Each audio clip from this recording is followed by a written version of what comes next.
good evening, everybody. It's Friday. Welcome to Victory Talk. Welcome to Victory Talk. We are so excited to have you with us. I am one of your hosts, Lady J, and my girl Key. Hey everybody, happy Friday. Listen, we are excited. It is Women's History Month. Although I feel as though Women's History Month should be every month, it's every day to the week, it's every day in the month because we as women, we rock. Y'all know what I say, the men are the head, but the women are the neck. They can't move their head without us. They need us. They need that neck. So in my book, it's Women's History Month every day, every day. So I'm so excited to have these amazing, these phenomenal women with us this evening. And shortly after I do a little housekeeping, I am going to let them self-introduce because their bios. Listen, okay, I do not get intimidated. I do not. I am so secure in the woman that God has me to be. But let me tell you, when I was reading these sisters' bios, I'm like, Lord, am I slacking? I mean, with all that I do. And y'all, you know, our Victory Talk viewers, y'all know me. Y'all know my background. Y'all know the sister be on top of everything. I keep the wheels on the bus going round, okay? But listen, these women, woo! And so I'm not even going to try to dive into their bios. I'm just going to let them give you a brief synopsis of themselves. But before I do that, I just want to do a little housekeeping. Y'all know how we do. Hey, Jean, thank you. Y'all know Regina is my girl. That's my sister from another mister. And so, thank you, Jean. Before I do a little, before we get started, I want to do a little housekeeping. Y'all know how we do. We want you to grab your phones, grab your laptops, your tablets, whatever. Sow the seed of sharing, share, because something is going to be said tonight that your sister, your auntie, your grandma, your daughters, your cousins, somebody's going to want to hear something to share tonight. And so you want to share. Yell upstairs, tell them, hey, Victory Talk is on. Everything got stopped. See y'all in an hour, okay? And so I am so excited. So before I get started, Key, you got anything you want to add? I don't have anything new. Oh, I do have something actually that I discovered today, kind of unrelated, sort of, but in case anybody else was slipping like me, daylight savings time is Sunday, y'all. It crept up on us. I don't know why. Normally you hear about it everywhere, but I literally saw this morning that it is this Sunday. Y'all don't get caught slipping. All right, change your clocks back. Sunday morning, 2 a.m., change it back. That's it. Don't y'all show up at church early, all extra early and whatnot. You're going to be parking lot pimping because But the truth, listen, if I'm honest, okay, if you had not have made that post, I would have been the one that would have been there all early, talk about like, where everybody at? Where's everybody? That would have been me because I did not realize it. And y'all sitting there looking with that blank face. Y'all know? Did y'all know, ladies? I just let Apple like update my phone and Alexa do her thing. I don't go ahead. But yeah, so yes, that. Thank you, Key, for catching that. My little sister, she always on top of stuff. She is always on top of stuff. So listen, we're gonna go ahead and jump right in. Our guests are just, they are phenomenal women, and I say that, and I do not say that loosely. I say that with all of the power and the gusto within me. And so I am so excited to have them. And not only are they phenomenal women, they are phenomenal sisters. They are phenomenal African American women out here and not just rising to the top, they are climbing to the top. And what I love about each of them is that they do not have the crab mentality. They do not have the crab mentality that so many people, and I'm not just going to say women, but so many people in this world can have. They are taking other sisters and brothers with them as they climb.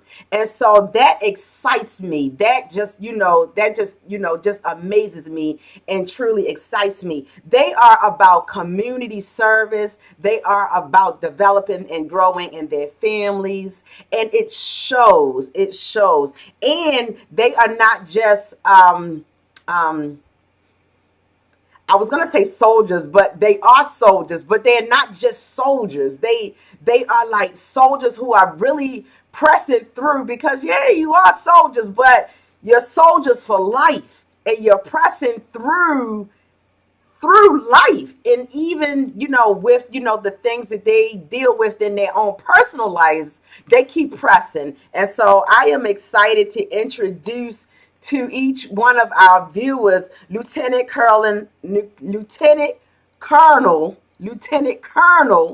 Malika Morgan, Lieutenant Colonel Letitia Lewis, and Captain Deborah Nelson. Amen. And so I'm just going to jump right out for the moment, and we are going to start. We're going to start down here with Captain Deborah Nelson, and then we will go on up. And so if you guys would, introduce yourselves, share, anything that you want to share. You can share, your family, your background, your history, whatever it is that you want to share. And you can be as transparent as you want to, but just please know that you are going out nationwide. So, and I say that because we are Facebook wide. We are we are completely virtual. We on YouTube, websites, Twitter, Instagram. Okay, so you going out. So make sure that you share whatever you share. You comfortable with sharing it. Okay, sis. Hey everybody, good evening, good evening. Thank you so much for the introduction. I'm truly humbled to be here tonight. I just wanted to say that first. So I'm Deborah, Captain Deborah R. Nelson. I'm a soldier first. That is my full-time career. I'm active duty, currently stationed in Baltimore, Maryland, and serving as a assistant professor of military science at Morgan State University, the Morgan State. This job is truly rewarding. I'm just so thankful to be able to mentor and coach future officers. They're college students, but they're soon going to be commissioned officers, and I'm just thankful to be able to pour into their lives. My night job, which is also feeling like a full-time job, is I also do business consulting for people who are interested in starting their Airbnbs, vacation rentals, and the name of that business is For My Legacy LLC Business Consulting. So I, in my personal life and in my career, is constantly educating, mentoring, teaching, and just wanting to see people win. All right, all right. And we're gonna run on up the street with Captain Deborah. Are you you have a family? I do. So my family is very tight knit. My parents are local. My significant other, Eric, we're a long distance dual military couple right now. So he's true supporter, and I don't have any children. I'm not married yet, but that's where I'm at. All right now. Okay. Let's go on up to Lieutenant Colonel Letitia Lewis. Hi, good evening, everyone. Can you hear me? Yes. Okay, good. I'm Lieutenant Colonel Letitia Lewis. I am from Baltimore, Maryland, as you can probably hear from my accent. I've been in the military for 22 years. I am an active guard reserve soldier, which means I'm stationed here in the state of Maryland, but I am active duty. I am currently pursuing my doctoral degree in strategic leadership, and I will graduate in May, thank God. So I'm super excited about that. I'll be Dr. Lewis. And I just hope that I'm able to share some of my experiences during this workshop, and I would hope we be able to learn something in return. Awesome. Thank you. Yes. And how about you? Do you have a family? Yes, I'm married and I have a daughter. Okay. How's your daughter? Oh, my daughter is grown. My daughter is 24. Yes, I have a 24-year-old. Listen, this me rubbing on the screen, trying to get some of that. Wait a minute, let me get a little bit closer so I can. Right. She like she a baby I herself. probably had her a little younger than I should have, but yes, I have a 24-year-old. Girl, that's some good genes. You know they say that good black don't crack. Yeah, That's but real. I'm also not that old. But yes, I I'm on the other end though. The other end of 40, creeping over. Hey, still. Yes. Amazing. Okay, Lieutenant Colonel Malika Morgan, because you have had a day, sis. Have I? Lord, thank you guys for inviting us. I'm so excited to do this. So I am the professor of military science at Morgan State University and Coppin State University and the department chair of military science. And that is a 20-year full circle for me. I graduated and commissioned out of Morgan State, and they saw it fit to bring me back 20 years later to run the program. I have the distinction and honor of being the first female selected to be the professor of military science. So I am so forever grateful for that legacy. And I've been in the Army now almost 20 years, and I am married with 2 kids. I have a 5-year-old and an 8-year-old, 2 boys. So I get to be the queen of my castle. But I'm excited to talk about my career. I don't want to bore you guys with all the things we've done. I'm sure the bios can be shared, but more importantly, I'm excited about women's history. As Lady J initially said, yes, we serve our country proudly, but I can tell you, because I know both these women personally, that they are about their business, but they are about sisterhood and uplifting others, always and forever. So I'm grateful to share this stage and talk with you guys this evening. Now, before we go any further, so you mentioned sisterhood. Can you guys share? I know that your connection is Morgan and military, but then you guys have some other connections. Anybody want to share? So, yes, so Colonel Lewis and I, that's my sister, that's my soror. We're both Deltas. And Deborah, I'll let you share. And me and Letitia are both Persian angels. Nice. So on top of the military, on top of just being sisters, we also have the Greek organization connection, and we all just support each other because we love what each other are doing. There's not a time that I don't call Letitia and she's like, hey girl, I'll be there. There's not a time I can't say, hey Deborah, I need this, and she's like, got it. I love it. So how long have you ladies known each other? So I think, at least for my whole military career, I knew Letitia was an upperclassman when I was first coming to Morgan. So we've known each other for almost my whole career. Wow. And then I knew of Deborah, but had a chance to meet her over the last years. We have a lot of friends in common. The Army is small, and we all know each other. I mean, there's only so many Black female officers. So typically, you probably are less than 6 degrees of separation from knowing each other, friends, family, people you've served with. All right. We're going to come back to that in just a minute. We're going to come back to that because I think that's worth exploring. Just some background on Women's History Month. Women's History Month is a month-long observance dedicated to education about the celebration of women's contributions to history, society, and culture. The setting aside of a month to recognize women's history is based on the idea that it is important to give special attention to such stories because they are often and have historically been erased, excluded, and ignored or unappreciated. Women's History Month takes place every year during the entire month of March in the US, the UK, and Australia. In Canada, it takes place in the month of October. So today's Women's History Month is observed in many countries, the existence of Women's History Month, like other months dedicated to marginalized groups, such as Black History Month, such as Black History Month. It is not intended to imply that women's history is only worthy of a single month of attention. Instead, it is often thought of as a way to emphasize that women and their contributions should be given more attention, more than less. Amen.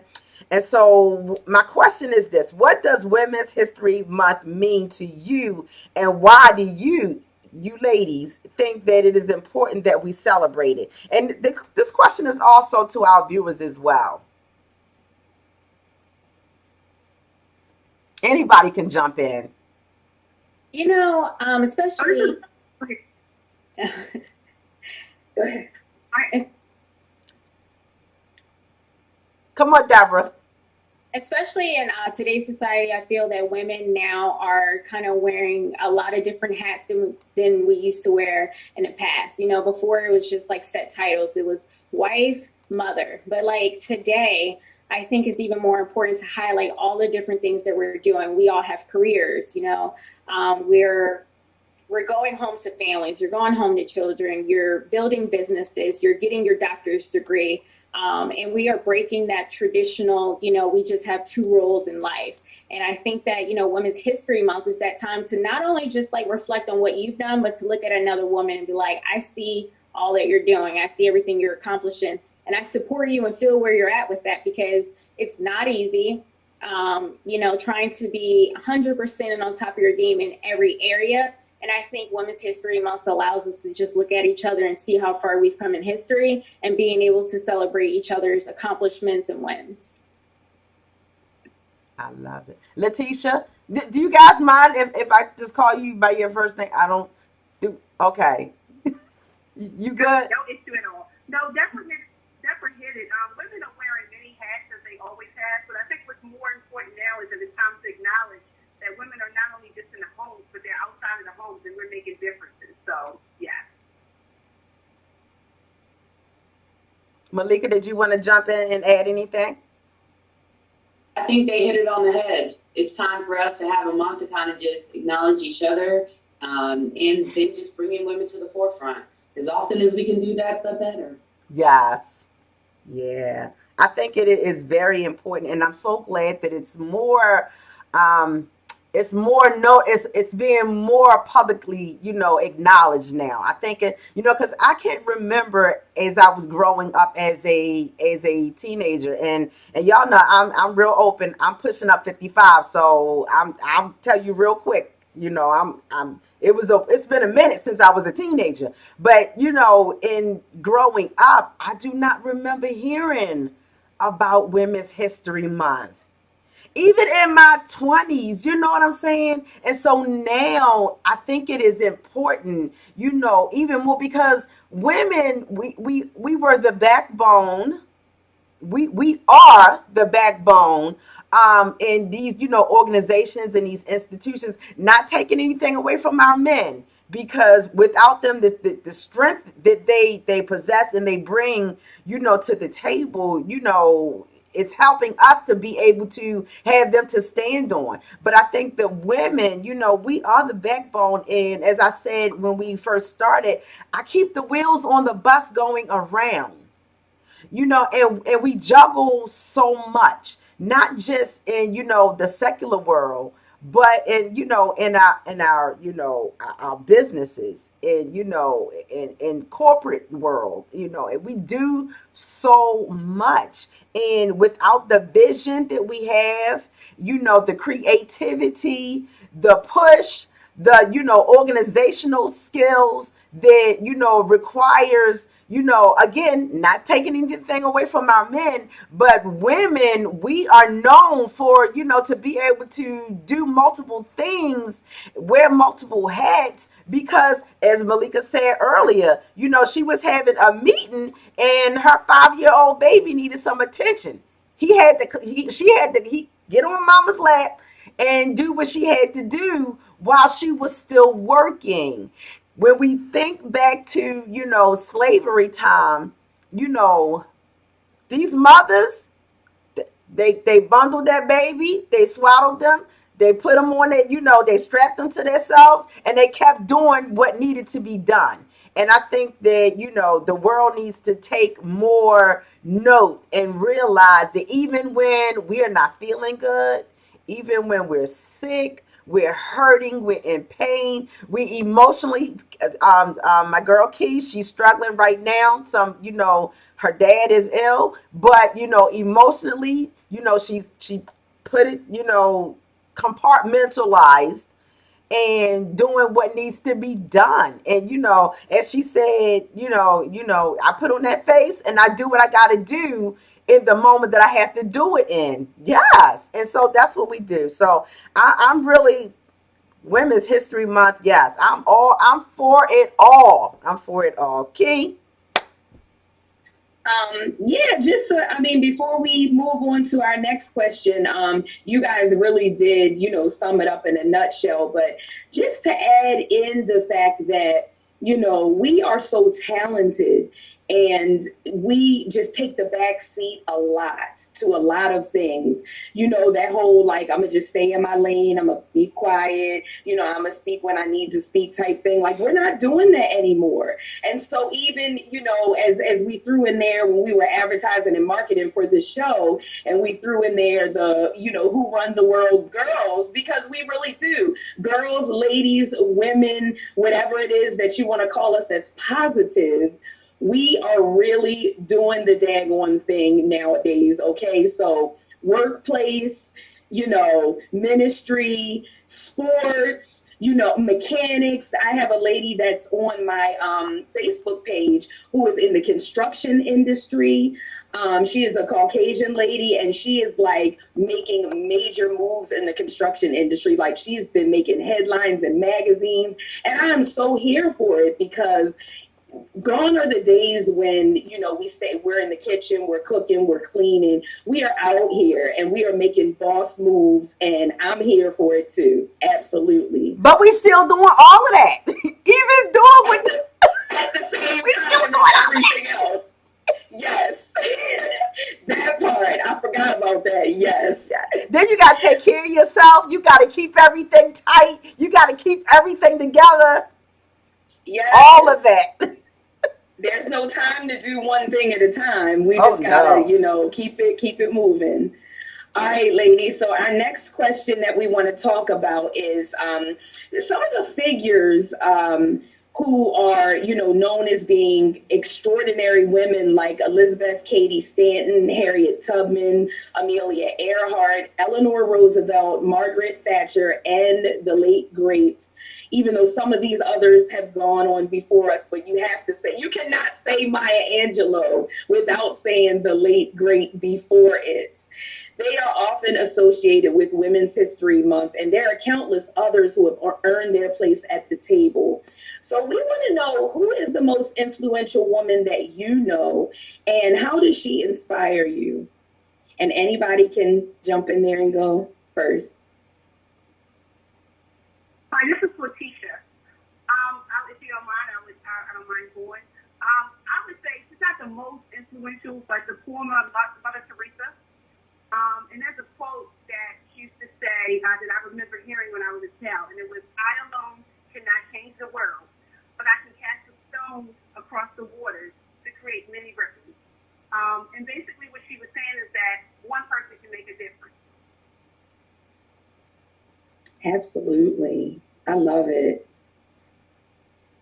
I think last year I was a part of an organization, and they said, let's flip women's history around and let's talk about ordinary people who do extraordinary things. So I'm going to bring it back to many of us, our favorite person, which is my mother and my grandmother.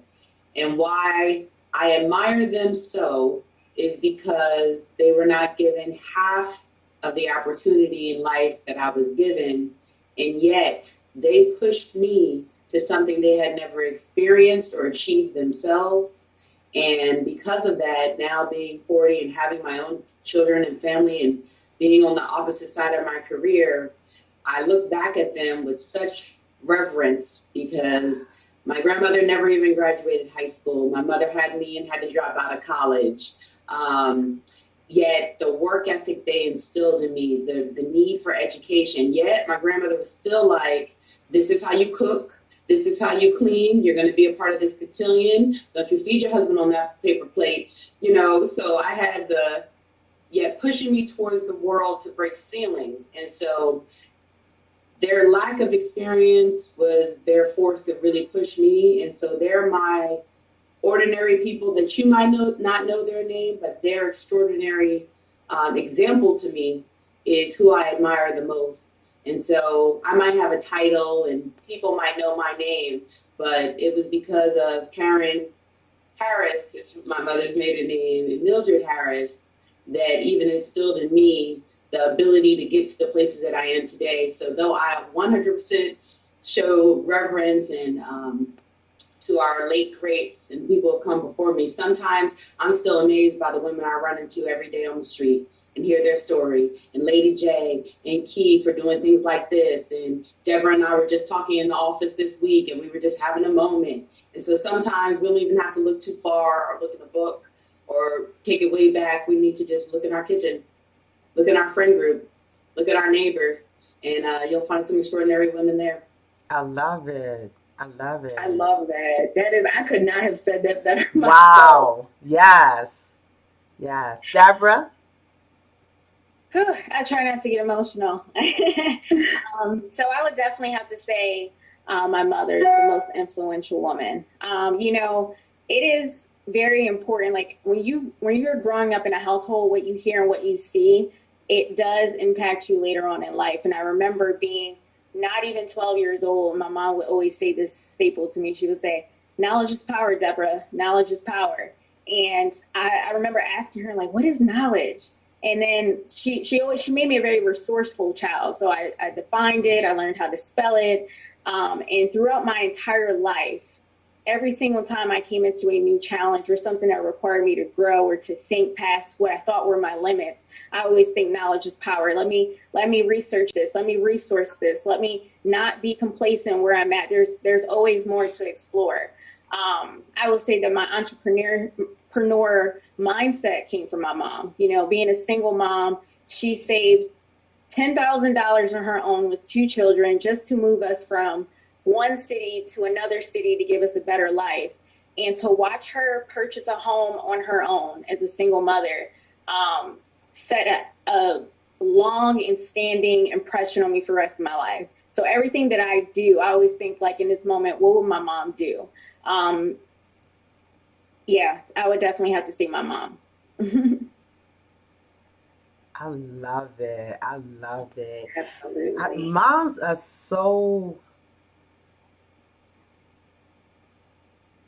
and you only get one, so you take care of the one you got. Yeah. Absolutely. My mother has been I'll gone tell for people. 18 years, and there's not a moment that I don't miss her. There's not a second that, what she taught. I can remember, thinking back, my mom is mean. I used to think she was the meanest mother on the block. And you know what? I thank God that I had a mean mother. So later on in life, when I heard my sons call me the mean mother, or that their friends call me the mean mother, Lovey, can you give me a tissue? Because I wouldn't let them do something or go somewhere, or I remember my son, my youngest son. Excuse me, y'all. I remember my youngest son walking to the bus stop, and it was at that time period where the sagging pants were becoming a big thing. And I was like, you know what? I'll buy you belts. I wash your underwear. Don't nobody else need to see your drawers but me. Okay? And so I told him, pull your pants up. And so when he got out the car and he walked across the street, he got on the bus stop. I drove around the corner and I came back and his pants was down and I yelled out the window, pull your pants up while I'm coming across that street, and some other stuff I said to him or whatever. But I remember his friends. His friends talk about that to this day. And to this day, you can't pay my son to walk with his pants hanging down. You can't pay him. And it is so important, mothers, and just to reflect on, just how foundational and just how important they were in, or are, in my case were, but are, establishing and instilling the growth and the values that we need in life. So, yeah, that was just my thought. Y'all have made me think about my mama. Okay, so I have another question I want to talk about because I said I wanted to circle back to the military. As we were reviewing each of your bios for this show, we learned that each of you have extensive, background in, military. And so we want to know what made you decide to enter into the military, and at what age or time period in your life were you sure that that was something that you wanted to do? So, go ahead, Deborah. You had your lips moving like you was going to talk. So since you had your lips moving like you was going to talk. Wow. So me joining the military, so my faith is something that directs my life in many different directions. And I remember being in school for fashion design. This was well before the military was thought of. I graduated high school. I was like, I'm gonna be a fashion designer. So I went to, art school, and I remember I was doing well. And one day I just woke up and I just felt like I could do something bigger than myself. And I was like, I don't think this is the place. People question that. They were like, what are you talking about? You're doing well. I was like, no, I feel like I should go to school for business instead of paying someone to teach me how to design, and I should be doing something else. I wasn't fulfilled. So I disenrolled myself out of school immediately. So I had the thought, next day I disenrolled myself, gave the funds back. I was like, I'll use it at my new school. And then I had a few friends at Morgan State University. They were like, you should come here. And I was like, you know what? Yeah, well, I think I need to go to HBCU because I was missing that part out of my life. So I went to Morgan State and found out I couldn't use the funds that I was paying for my previous school, so I needed money. Someone introduced ROTC for me. I mean, I was a cheerleader. I was all things girly. And I was like, I am not joining the military. This is not happening. So I went, and they offered me a 4-year scholarship. They were just like, hey, we just need you to come back tomorrow, or we need you to come to the school, take a PT test. And I'm like, I don't have a car. I would have to take a Greyhound at 6 a.m. And they were like, how bad do you want it? So I got on that bus at 6 o'clock a.m. from Atlantic City. I drove it to Baltimore, got on a taxi. I took my PT test in the middle of the heat in the afternoon. I went back home and I passed, and they told me, we need you to come back tomorrow to sign the paperwork, to like get everything started for my scholarship. So I took the bus back out there again. And I did all the things. My first year, I did not want to change my lifestyle. I came from a fashion school. I was like, I'm going to express myself. And it was challenging, but there were some great instructors that did not allow me to stay the same. They pushed me. I shed tears. I'll call my parents. It was like, I don't want to conform. When I decided to take the military lifestyle and just embrace it, that is when I started to see another side of me that I didn't even know was possible. So I had 1 semester to make a decision before I was contracted. They basically said, you can either contract or you can get out and you'll be fine. So at the end of the semester, I decided to stay in ROTC. In that moment when I decided to contract, this has been the best decision I have ever made. The people I've met, the discipline, the relationships I've built, the people I've had the opportunity to learn from, the people I've had the opportunity to change lives for, standing in the middle of being able to be the voice for someone else. So to answer your question, I never planned on joining the military. I feel like I was directed and I listened to that feeling inside of me, and here I am now, and I am very blessed to be here. I love it. I love it.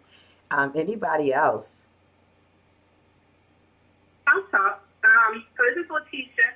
My dad was actually in the Army, so I remember as a little girl putting on his jackets and marching around the house, 1, 2, 3, 4, and looking in the mirror saying, one day this is going to be me. But unfortunately, life happens, right? So I was a teen mom. I had my daughter at the age of 16, and a lot of things changed. And, one day I remember sitting at home saying, at one point in life, I wanted to do the military. So I remember once I finished high school and started applying for college, I also went and talked to a recruiter. And it's been 22 years later, and I'm still here. Wow. Yeah. Malika? I wanted to do a job that I found challenging, yet a job that I would be proud of. So I did JROTC in high school, and I wanted to see how that would look when I came to Morgan. I thought I wanted to be a police officer. So at the time, I'm also from New Jersey, like Deborah. So at the time, to be a state trooper, you had to have a degree. So I said, okay, I'm going to go get a degree. And I'm going to come back to New Jersey and be a state trooper. And I'm going to be a military police officer for the Army. That was my initial plan. And then the longer I served in ROTC, the more I was exposed to when it came to jobs and options. I decided to switch my career path to military intelligence. And I said, I'm only doing 4 years in the Army, not a day more. They're just going to pay for college, and then I'm out. And then sure enough, when you get promoted, then you make great money. Then you start to travel and like your job. Then they paid for my master's. And then it became very conducive to my lifestyle because like Deborah said, like I was extremely girly and I didn't want to compromise and I didn't think that this was going to be a career for me. And then I started to appreciate the discipline. I started to appreciate the influence that I got to see day in and day out. If we deployed, I got to see the missions that we were doing that were having huge impact. And then I became very fulfilled with the career decision. And then I tried to get out. And then I decided to stay, though I always jokingly say, I've been getting out of the Army for 20 years and failing horribly at it. So one day when I retire, I'll get it right. So this wasn't one of the questions that that I sent you guys, but when we do this, often some questions will come up, and feel free to answer however, you feel comfortable. But I wonder, how hard is it for women in the military?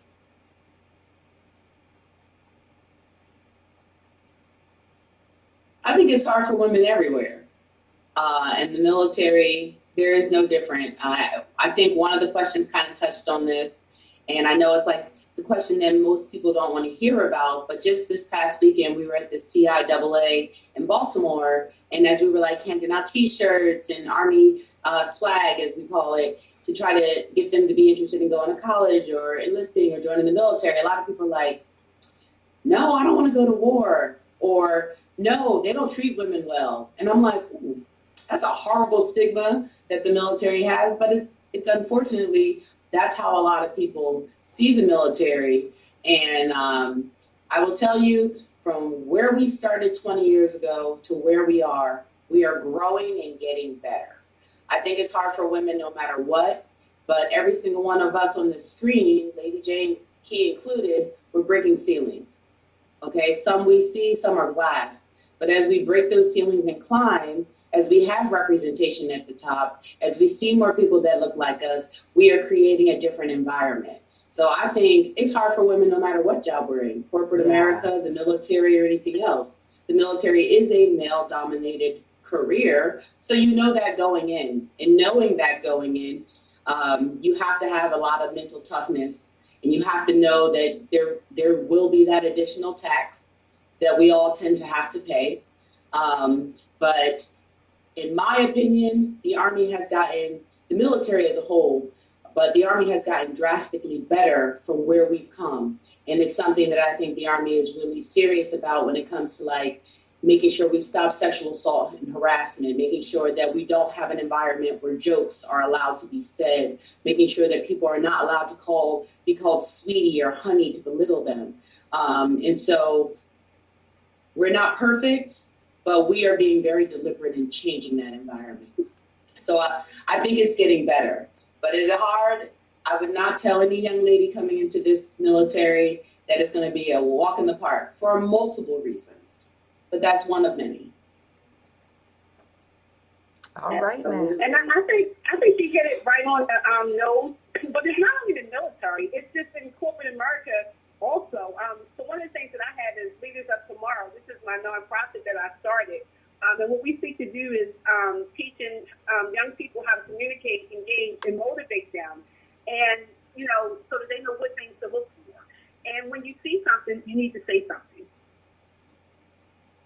Absolutely. That's wonderful. And I'm glad that you actually, added that part in, because you forgot to mention that when you were doing I know when you're doing like an impromptu thing, it's kind of hard to remember everything, but that is amazing to hear about the nonprofit and even Deborah's business that she has. These things are huge, y'all. And, it's all about giving back. Yes. It's all about, owning something and leaving a legacy. I love the name legacy in the name of your business. It's huge. So y'all are all making big moves, and it is just wonderful. That was a question that was We just have a comment from Wayman Wallace. He says, excellent that you, some of you use the ROTC platform to launch into what would be your career. It's absolutely awesome. He says he's pushing his daughter to choose the military, and what a great testimony from you all. We got any more comments before I jump to the next There question? was another one, and I forget who said it. I think I want to say Lola. Was there a Lola Quinn maybe? But her question was, how do you deal with the angry Black woman syndrome? I believe that I pray that I'm wording that correctly. I don't see the question right now, but anybody want to answer that? I'll take that one. So I think this issue is within, again, the military, corporate America, and my advice, what I've learned to think work, is being confident in yourself. People are always going to have opinions. People are going to put so many titles and labels and try to categorize you as such, but like understanding and knowing who you are, being confident enough to make decisions without feeling like you're being aggressive, or being okay with being confident and just being yourself, 100% yourself. There isn't anything that you can do to really avoid it, but there are things you can do to just not allow it to impact you. Anybody else? Okay, Key. I got something on that one. I think that for too long we have kind of tiptoed around that, and it really, it's bothersome to hear that whole just terminology as it relates to us, because I feel like if anything, we're just more passionate about the things that we believe in. And so a lot of times, that's misconstrued as being angry or aggressive or whatever it is, that they say. And so, it's kind of a tough challenge, because sometimes we're feeling like we can't be vocal, we can't express ourselves, we have to stifle certain things, or not speak up when things are wrong, because we don't want to be interpreted as being a certain type of way. But I think that we're doing a pretty good job, I think, in general, at just learning how to navigate the waters and still be able to express ourselves the way that we want, but just in a way to where we're more easily understood, and people aren't just like, oh, there she goes, or it's almost like sometimes people poke the bear on purpose so that they can kind of see how you're going to react to that. And so just, learn, it's a learning thing. Every day that goes by, we never know how we're going to react until we're put into certain situations. And that's another part of our resiliency and our ability to hold our heads high with dignity and class and respect and let people know I am woman, I am fierce, but you will respect me. Amen. And I'm dropping the mic on that one. So, Deborah, you had something? I did. I actually learned a very valuable lesson in this past year working with Lieutenant Colonel Morgan. So I will also say something that is good to implement, which is something that, so typically when I am in a working environment, I'm very mission focused or very task oriented. So it's not that I intend to not build relationships. I do. I say good morning and I make conversations very quick, and I've always operated that way, and it seemed to work for me. But I had a conversation with Lieutenant Colonel Morgan about how important it was to take that extra time to have conversation and get to know people. And what I've learned is that when you do talk to people on an individual basis, you take that 10 minutes and go sit in their office, they can't really give you that title anymore because they've learned you. They've understood and interacted with you on an individual level. So it's kind of like, even if that was the thought initially, or even if you wanted to categorize someone as such, when you know a person, you know that that's not their intention. So taking that little extra time to go and introduce myself and get to know people has been helpful with that as well. She just dropped some jewels, y'all. Y'all better pick that up. I hope they ain't miss it. I hope pick that up. All right, y'all. So we're gonna move on down the street because we are nearing the top of the hour already. Time flies when you're having fun. So we're gonna try to get another one or two in. So I'm gonna say that women are involved in all parts of society, but some matters affect and touch women more than others. Issues like the power of the woman's vote, reproductive rights, and the pay gap, which seems to be a never-ending battle. What do you all think are some of the biggest challenges that we as women are still facing today? And how do you think these will change over the next 20 years? Because things are ever changing. Anybody can jump in there. So I think it goes back to what I initially said when I said the military is changing, the world is changing. One of the questions I know we may or may not get into was, when do we think there's going to be the next woman president? And I'll say soon and very soon, if she's not dialed in right now or on the screen, because every issue is going to be relevant of its time, right? But how we keep making a difference is that representation. I think it is so critically important because, women's right to vote, I was like, oh yeah, you guys have been had that. You're welcome, Del Syndicate. It's like, oh, you've been had that. Don't worry about that. Or, oh yeah, you guys can have the right to choose. But now I almost feel like we're regressing in many aspects. And we're regressing because there's not enough people back up at the higher platforms to be like, no, it is a woman's right to choose, regardless of state, regardless of a political affiliation or whatever their standpoint is. I think that I think we need more champions. And sometimes those champions might not be as visible. And so I do think that we are going to continuously have hurdles that we need to overcome. But I think that how we solve that over the next year to 20 years is just, you see it now. I love to see young female politics out there with their stilettos, and young female politics on their Instagram rising up and like having a voice, because now things are so visible that it's not, oh, yeah, you care because you're 40 and you're watching the news. No, they're on platforms, and we see the diversity in Congress and hopefully Senate and throughout the White House. We currently have our first female Secretary of the Army. So I'm excited to constantly see that change. And I think we're going to keep going in that same direction. But that starts with, why not me? If not me, then who?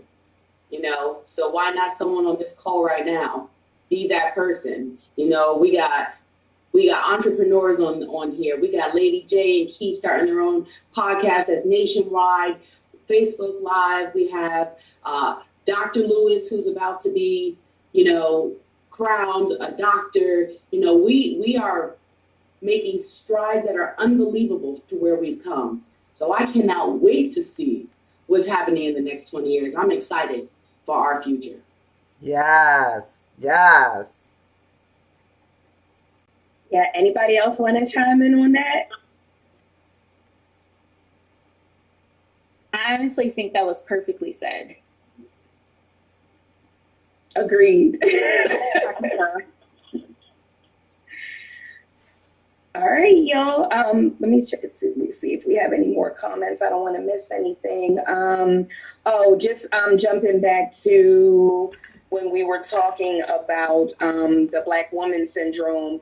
We have a viewer that said, if you're intelligent, you don't succumb to that angry Black woman syndrome. And they also said people who are disciplined are better at handling emotions. And I absolutely agree. It definitely takes a lot of discipline to be able to. Sometime, when you need to, you got to learn when to speak and just when to just hold your tongue and be like, okay, this is not. You pick your battles. We just pick our battles for sure. I want to before we Key. Go ahead. Yes. Before we jump down to our closing, I want to talk about relationships, managing relationships, dating, marriage, families, friendships, etc. All that can be difficult for civilians. So we can only imagine that it can be increasingly difficult for you all. So we noticed that some of you have done quite a bit of traveling, whether it be for schooling, training, or for active duty. Can you or anybody, can you tell us how you were able to manage all these things? Do you feel that it was manageable or more stressful in the end? How do you guys do with juggling all of this? Been waiting for this question. You said you was waiting for it? Well, I think one thing that's really important is to have a calendar or something where you write stuff down. I constantly with the book, jotting down stuff and going back and looking at it. And then also making sure you set your priorities, right? Because everything can't be important. So when I start my week, I look at what things I must do, what things I would like to do, and what are the things that, and that's how you got to kind of take it. Because if you try to put everything on your plate, you'll get nothing done. Regina said yes. How do you balance jobs, family, and school?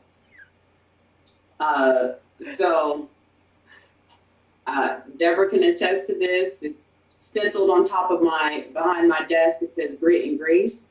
And I have it tattooed on my ribs, grit and grace, because we require both of those when we juggle every hat that we have to wear, whether that's being a mom or a wife or a soldier or a teacher or a friend or a sister, you name it.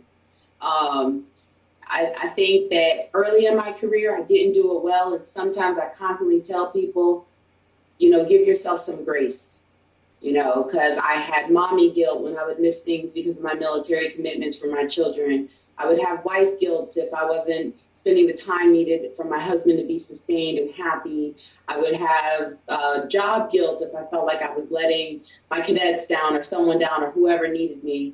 And sometimes as women, we try to do it all. We suffer mostly from it because we're so willing to give out to everybody. But as I've gotten older and surrounded myself with people who force self-care on me, and girlfriends that say, hey, you can have it all, just not all at once. If that's you picking up dinner tonight instead of you cooking a home-cooked meal, if that's, hey, you're leaving work early, let your staff think what they want so you can spend time with your husband, I would just offer that my cookie cutter answer is, it's hard, impossible, but we do it the best that we can. And sometimes it requires you to have that grit to get up even earlier at 4:30 in the morning to work out on your own because you got to take care of your physical body.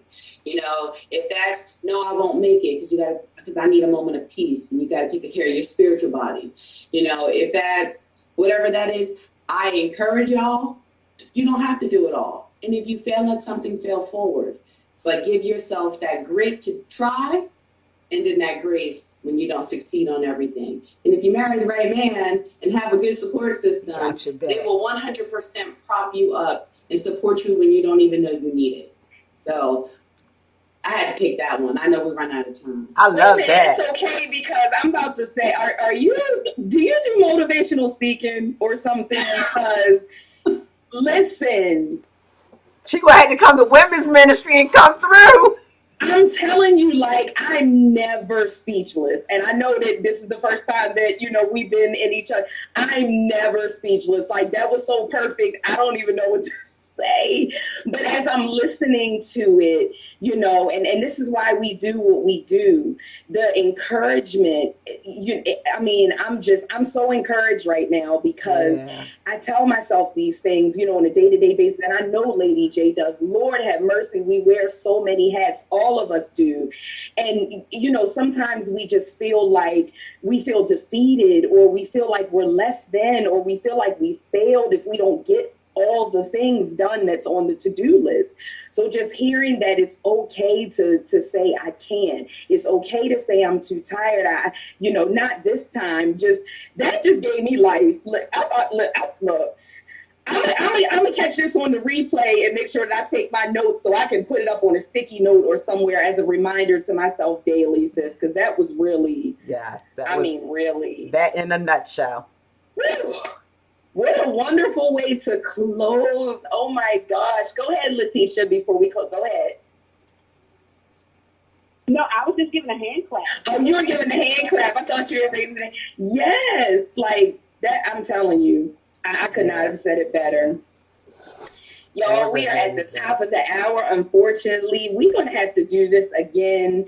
We're going to have y'all back. This has been amazing. And it's a live and learn thing, because sometimes we try to schedule the shows out where we know that they're going to be, you know, a little heavy, or we might need a little bit more time. This definitely could have been a 90-minute show. Yeah, this could have been a 90-minute show for sure. We're going to have y'all back. You want to plug? You got your book. You hold up your book. You want to plug? Well, you can go ahead and talk. You can plug it. I'll talk. I'll hold it. So Lady J is holding up Mosaics Made from Beautifully Broken Pieces. That is a collaborative project that she and I, along with some other ladies, were on. And it's basically a motivational piece. There's stories about, you know, just women's empowerment, encouragement, going through trials and tribulations, marriages, domestic stuff, divorce, child custody. Oh my gosh, there's something in there for everybody. Mm-hmm. So if you go to our website at www.vlfministries.org, there is a link there to take you to purchase the book. If you'd like to purchase a copy of the book, I believe it's still $25. So anybody, you know, our guests or anybody that's viewing, and I'm so glad that you remember that, because we haven't done that in a little while. I know. So if anybody would like to support and they make excellent, I know we're a little bit too early. I don't even want to say we're too early for Christmas, because it'll be here soon as Mother's Day. Mother's Day. What else? Mother's Day is coming. Mother's Day is perfect for that. So you can even purchase it, you know, as a gift if you like. So, ladies, this has been amazing. I know that, you know, every time we have guests on the show, it's just wonderful to sit down, you know, and talk with everyone and just laugh and cry a little bit and learn a little bit. And what more of a better guest could we have for Women's History Month than women in the military? Like, y'all, salute y'all. Thank you for everything that you do. Thank you for your sacrifices for our country. Thank you for the motivation, the encouragement, the giving back. Thank you guys for all that you do. And to our viewers, thank you for tuning in tonight to Victory Talk. We will catch you guys again next Friday night for our marriage edition. Same time. Fit for life. Oh, Fit no, for life. I'm jumping to the end of the month. Next Friday is Fit for Life, y'all. My bad, Shay. I got you, boo. Well, Lady J had you, boo. Next Friday night is our Fit for Life session, third Friday of the month. So we invite everybody just to tune in. And then at the end of the month is our marriage edition.